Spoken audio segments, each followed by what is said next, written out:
ब्रह्म कमल और पहाड़ का सबक। हवा किसी भूखे भेड़िए की तरह चीख रही थी जो उनके छोटे से नायलॉन के तंबू को लगातार झकझोर रही थी। हर झोंके के साथ बर्फ की एक महीन फुहार कपड़े से टकराती, जिसकी आवाज किसी के नाखूनों से कैनवस खुरचने जैसी थी। 4 दिन हो गए थे। 98 घंटे एक ऐसी दुनिया में कैद जहां सिर्फ 2 ही रंग थे, बर्फ की अंतहीन सफेदी और तूफान का बेचैन कर देने वाला धूसर रंग। बेस कैंप एक भुतहा जगह बन गया था।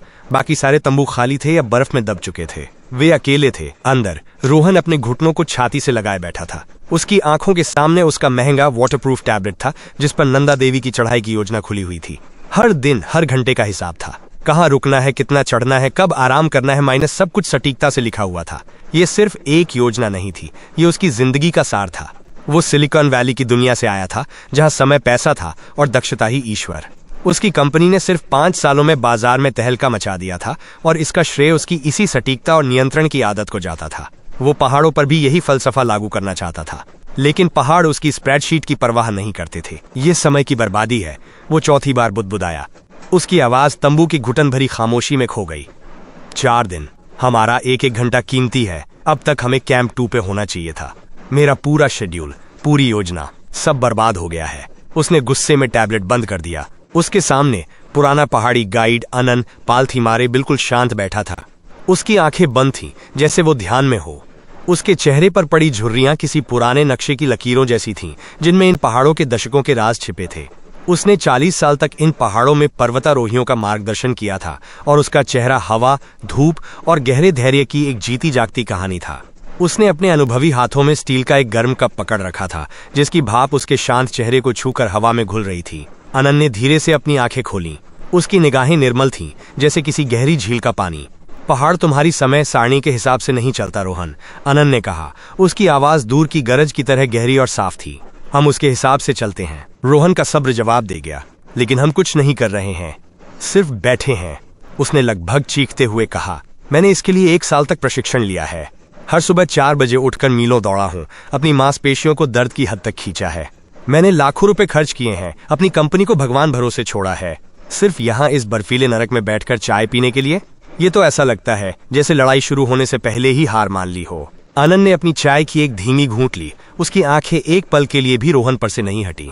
तुम्हें क्या लगता है कि चढ़ाई सिर्फ रस्सियों और बर्फ की कुल्हाड़ी से होती है? तुम्हें क्या लगता है कि ताकत सिर्फ तुम्हारे पैरों और फेफड़ों में है? उसने अपने कप से बाहर के तूफान की ओर इशारा किया, जहां हवा का शोर और भी तेज हो गया था। ये भी चढ़ाई का हिस्सा है। ये इंतजार, ये सुनना, ये सम्मान करना। पहाड़ सिर्फ तुम्हारी शारीरिक ताकत नहीं परखता, वो तुम्हारे दिमाग के अंदर की ताकत को भी परखता है। यहीं तुम सीखते हो कि तुम यहाँ अंदर से कितने मजबूत हो। उसने धीरे से अपने माथे पर थपथपाया। रोहन ने एक गहरी हताश सांस छोड़ी और अपने बैग से टिककर बैठ गया। वो जानता था कि बूढ़ा आदमी सैद्धांतिक रूप से सही था, लेकिन उसकी महत्वाकांक्षा एक पिंजरे में बंद जानवर की तरह महसूस हो रही थी, जो बाहर निकलने के लिए छटपटा रहा था।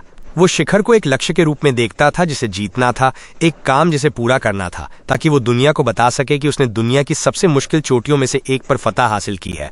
ये जबरन ठहराव, ये नियंत्रण का अभाव उसके लिए पीड़ादायक था। अगले 2 दिन और भी मुश्किल थे। तूफान कम होने का नाम नहीं ले रहा था। रोहन ने खुद को व्यस्त रखने की हर संभव कोशिश की।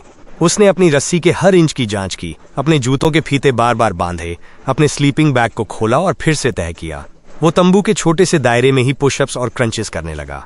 उसकी हर हरकत में एक बेचैनी थी, एक अधीरता जो अनन की शांत उपस्थिति में और भी ज्यादा चुभ रही थी। अनन ज्यादातर समय चुप रहता, या तो अपनी माला जपता या बस आंखें बंद करके बैठा रहता। वो अपनी ऊर्जा को ऐसे सहेज रहा था जैसे वो कोई कीमती खजाना हो।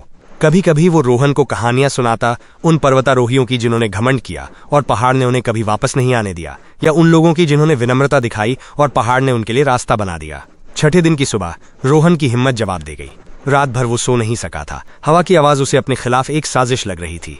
वो पूरी तरह टूट चुका था। मैं वापस जा रहा हूँ, उसने सुबह खामोशी को तोड़ते हुए कहा। उसकी आवाज में हार थी। ये सब बकवास है, शायद ये मेरे लिए है ही नहीं। अनन ने शांति से उसे देखा, फिर वो अपने छोटे से निजी बैग में कुछ टटोलने लगा। उसने बहुत सावधानी से कुछ बाहर निकाला, जैसे वो कोई हीरा हो। ये एक छोटा दबा हुआ फूल था, जिसकी पंखुड़ियां नाजुक कागजी सफेद थीं, जो काट के 2 टुकड़ों के बीच सुरक्षित थीं। क्या तुम जानते हो ये क्या है? उसने उसे रोहन की ओर बढ़ाते हुए पूछा। रोहन ने बेमन से झुका। ये ब्रह्म कमल है ना? पवित्र कमल। मैंने इनके बारे में पढ़ा है। ये बहुत दुर्लभ होते हैं, बहुत दुर्लभ। अनन सहमत हुआ। उसकी आवाज में एक श्रद्धा थी। ये साल में केवल कुछ रातों के लिए खिलता है, ऊंची चट्टानी पहाड़ियों पर मानसून की बारिश के बाद। तुम्हें पता है ये कैसे जिंदा रहता है? ये सबसे कठोर हवाओं और सबसे ठंडी बर्फ में पूरे साल इंतजार करता है। ये सर्दियों से नहीं लड़ता, न ही बर्फ को हटाने की कोशिश करता है। ये तूफानों को नहीं कोसता कि उसे इंतजार करना पड़ रहा है। अनन ने फूल को अपनी हथेली पर रखा, जैसे वो किसी बच्चे को सहला रहा हो। ये अंधेरे में, ठंड में, चट्टानों की दरारों में चुपचाप अपनी ताकत इकट्ठा करता है। ये जमीन के नीचे अपनी जड़ों को मजबूत करता है। ये जानता है कि उसका समय आएगा, और जब महीनों के इंतजार के बाद पहाड़ आखिरकार उसे सही क्षण देता है, माइनस जब हवा शांत होती है, जब चांद की रोशनी सही होती है, माइनस तब ये खिलता है। सिर्फ कुछ घंटों के लिए, पूरी दुनिया को अपनी सुंदरता और सुगंध देने के लिए। इसकी ताकत लड़ने में नहीं, इंतजार करने में है। उसने उस नाजुक फूल से नजर हटाकर रोहन को देखा, और इस बार उसकी आंखों में सिर्फ शांति नहीं बल्कि एक गहरा बोध था। तुम इस पहाड़ को जीतना चाहते हो। तुम इसे एक दुश्मन के रूप में देखते हो जिसे हराना है, लेकिन पहाड़ को हराया नहीं जा सकता रोहन। तुम केवल सुरक्षित रास्ते के लिए प्रार्थना कर सकते हो, उसके साथ एक लय बना सकते हो। ये फूल चट्टान को जीतने की कोशिश नहीं करता, ये उसके साथ रहने का एक तरीका खोजता है। ये पहाड़ की लय को समझता है। अनन ने सावधानी से उस दबे हुए फूल को वापस अपने बैग में रख दिया। तुम्हारे प्रशिक्षण ने तुम्हारे शरीर को लोहे जैसा मजबूत बनाया है रोहन, लेकिन पहाड़ एक अलग तरह की ताकत मांगता है। धैर्य रखने की ताकत, यह स्वीकार करने की ताकत कि तुम्हारी योजना केवल एक सुझाव है, अंतिम आदेश नहीं, और सबसे बढ़कर इंतजार की खामोशी में शांति खोजने की ताकत। रोहन चुपचाप बैठा रहा। पहली बार अनन के शब्द सिर्फ शब्द नहीं थे, वे उसके अंदर उतर रहे थे। उसने उस छोटे से फूल के बारे में सोचा जो तूफानों और बर्फ के बीच महीनों तक धैर्यपूर्वक प्रतीक्षा करता था, सिर्फ कुछ घंटों के लिए खिलने के लिए। और उस खिलने में कोई अहंकार नहीं था, कोई जीत का दावा नहीं था, सिर्फ अस्तित्व का एक शांत सुंदर उत्सव था। उसने फिर से तूफान की ओर देखा। हवा अभी भी गरज रही थी, लेकिन पहली बार वो इसे एक बाधा के रूप में नहीं सुन रहा था। वो इसे पहाड़ की सांसों की तरह सुन रहा था, गहरी, शक्तिशाली और अपनी गति में। उसने उस छोटे से फूल के बारे में सोचा जो अपने पल का इंतजार करते हुए चट्टानों की दरारों में चुपचाप सो रहा था। क्या वो भी इंतजार कर सकता था? उसने एक लंबी सांस छोड़ी, और उसके सीने में हफ्तों से जमी हुई गांठ आखिरकार ढीली पड़ गई। उसने थर्मस पकड़ा और अपने लिए एक कप चाय डाली। भाप से उसका चेहरा गर्म हो गया। उसने अनन की आंखों में देखा और एक छोटा सराहनीय सिर हिलाया, एक मौन धन्यवाद। मुझे बताइए, रोहन ने कहा। उसकी आवाज पहले से कहीं ज्यादा शांत और स्थिर थी। आपने इसे पहली बार खिलते हुए कब और कहां देखा था? अनन के चेहरे पर एक गहरी मुस्कान फैल गई। उसने पहचान लिया था कि रोहन के अंदर कुछ बदल गया है। असली यात्रा अब शुरू हो रही थी। अगले दिन जब 7वें दिन का सूरज उगा तो हवा शांत हो चुकी थी। तूफान गुजर गया था।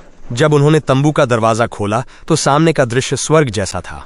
हर चीज ताजी बर्फ की मोटी चादर से ढकी हुई थी, और सूरज की पहली किरणें उसे हीरे की तरह चमका रही थीं।